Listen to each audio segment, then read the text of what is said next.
from Timmy Global Health.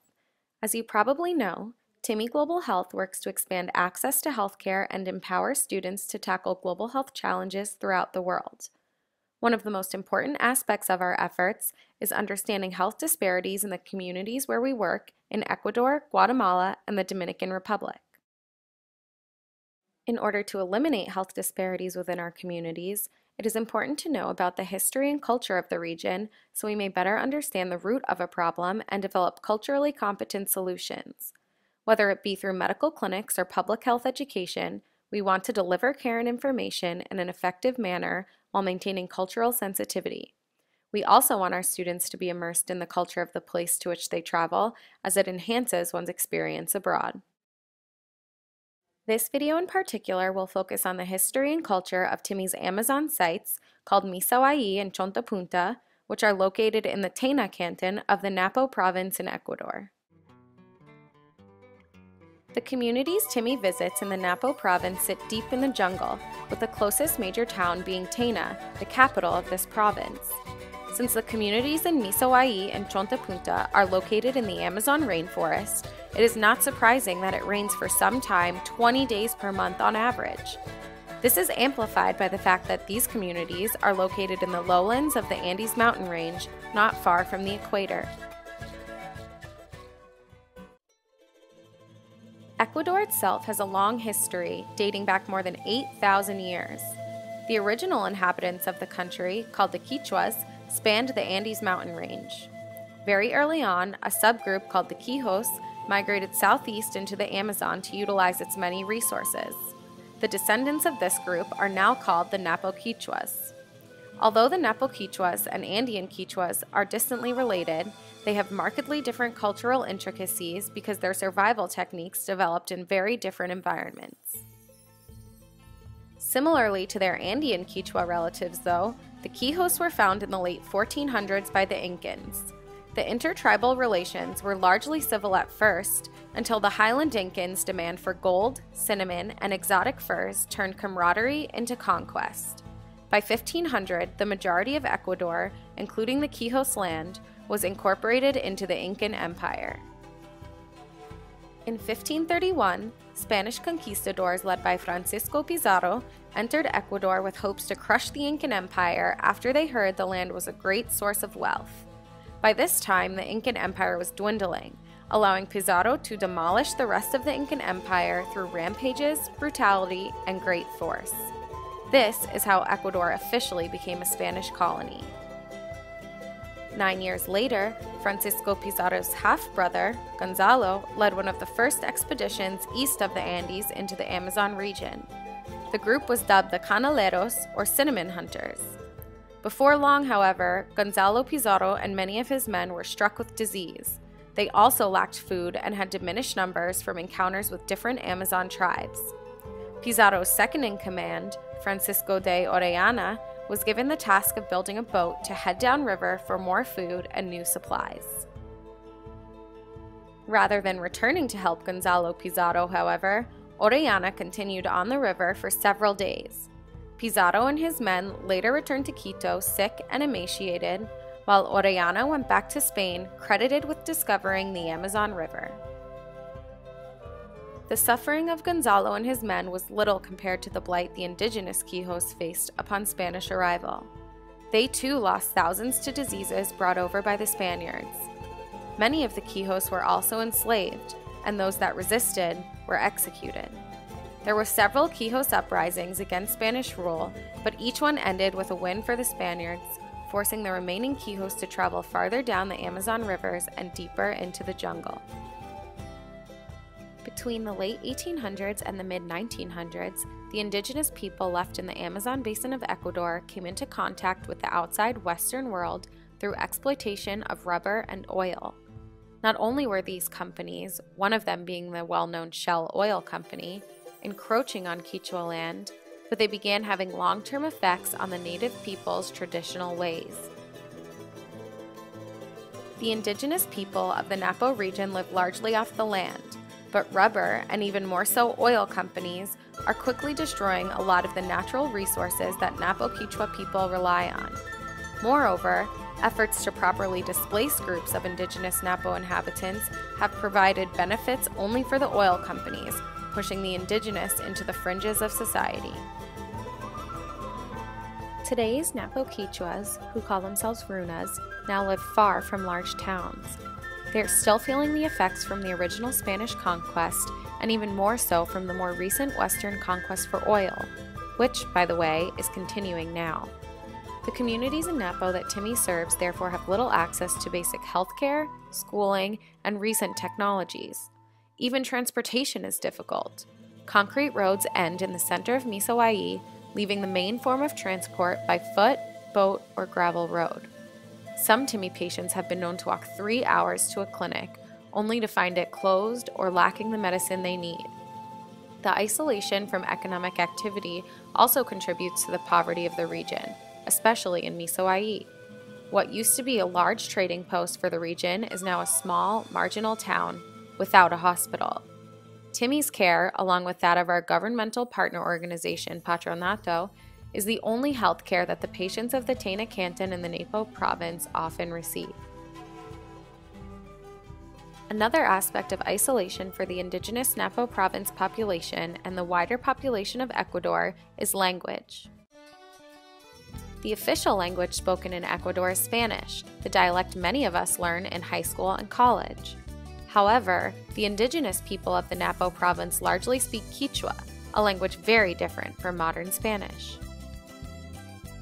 For example, thank you in Spanish is gracias, but in Napo Kichwa is yupaychani. It isn't actually that straightforward though, because there are 9 different dialects of Kichwa spoken in Ecuador alone. In fact, Timmy Global Health's clinics often require double translation, from Kichwa to Spanish and Spanish to English, because we mainly serve the indigenous population in our communities around Tena. This language barrier is one of the many reasons why the indigenous populations of Ecuador often lack access to healthcare, because those working in the public hospitals and clinics solely speak Spanish. Along with having unique languages, Ecuador also has some unique foods seen often around the Napo Province and even at special dinners during Timmy's medical service trips. Most families in Timmy's Amazon sites eat what they can hunt off the land and fish from the rivers. One popular food item is maito. Maito is a fish or chicken wrapped in a yaki panga leaf from a local palm tree. Foreigners are often surprised to unwrap the leaf and find a whole fish cooked and ready to eat staring back at them. It is also likely that Timmy students in the Napo Province will encounter a lot of plantains, which are used to make a masamora drink, and yuca, which is a starchy root that looks similar to a potato. Interestingly, yuca root is used to make a drink called chicha in a very unique manner. Traditionally, women chew pieces of the root, spit the juice into a bowl, and allow it to ferment. This process converts the roots into an alcoholic drink popular with the locals. There are now various forms of chicha made from local fruits, and not all kinds are made using the chew and spit method. Another popular drink native to the Amazon basin is guayusa tea. The guayusa tree leaf has been brewed into tea for thousands of years in the Amazon. Its popularity stems from the natural antioxidants it gives, and even more so for the amount of caffeine it contains, as much as 1 full cup of coffee. Served hot or cold, guayusa tea is something one must taste while in the Napo Province. One menu item largely unfamiliar to Americans is chontacuro, a large grub that breeds in the chontadura palm. Locals consider it a great source of protein and fat, and those who try it actually say it isn't bad. If you are in the Amazon and see chubby-looking insects lined up on a skewer, it's probably chontacuro. Give it a taste. Don't worry though, these exotic foods are not the only things one will find to eat in Misawai and Chontapunta. Usually more typical fish and meat dishes are served to Timmy students and other visitors alike. Everyday life in the Napo Province is quite different from what we experience here in the US. Almost all of Timmy's patients are subsistence farmers, and as mentioned, this means they eat what they harvest and often nothing more is available.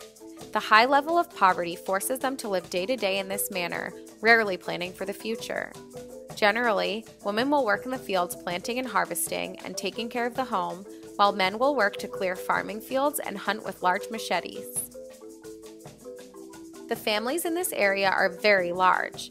Many times there are upwards of 6 people living in the same small raised home, working together to live off the land. Like many of Timmy's other Latin American sites, men are the most powerful figure in the family, which can put women at a disadvantage. There are many organizations that work to empower women because they are often severely mistreated in this environment. We are used to attending school every day, but imagine your parents could not afford school. This is the case for many children in Napo. There are schools available, but parents cannot afford uniforms and supplies, so they stay home and work. Most of Timmy's students are in college or graduate from school, but in contrast, there is very, very little opportunity for higher education in the Amazon basin. Instead, children work, learning from their parents how to harvest and hunt at an early age. In fact, the children in our communities often learn to collect water for the home at an early age too. A great number of Timmy's patients in the Amazon don't have access to safe drinking water. Instead, they visit the edge of the river to collect drinking water, to bathe, and to use the bathroom. This aspect of life in the Amazon is a major contributor to the high parasite and dehydration diagnoses in Timmy clinics there. It is also something we take for granted in the US. Luckily, Timmy Global Health recognizes the basic need for clean water, so we've partnered with another organization called MedWater to begin bringing safe water solutions to our communities in the Napo Province. Timmy's patients in the Amazon have similarities to Americans too. Today, the patients we see in Timmy clinics wear Western clothing. On special occasions, however, the Amazonian indigenous wear special attire representative of their ancestral past. This special attire for men and women is made of different seeds and grasses, called the traje de pepas or pepitas. The men don't wear shirts but garner grass skirts. The women wear intricate tops that look as if they were made of beads, but the beads are actually different color seeds. Sometimes women wear grass skirts too, but you will find them wearing skirts made of these seed beads as well. Both men and women wearing the traditional traje typically have strands of large seeds and nut casing around their necks, sometimes in addition to body paint and headdresses. Today, you see this dress mainly on performers at big festival celebrations or on young women in the popular beauty pageants of the region. Locals of the Napo Province like to take part in many forms of entertainment, including dancing and sports. Both locals and visitors enjoy salsa and pop music at the discotecas, but the traditional music of the indigenous peoples of Ecuador contains sounds of the guitar and the panpipe.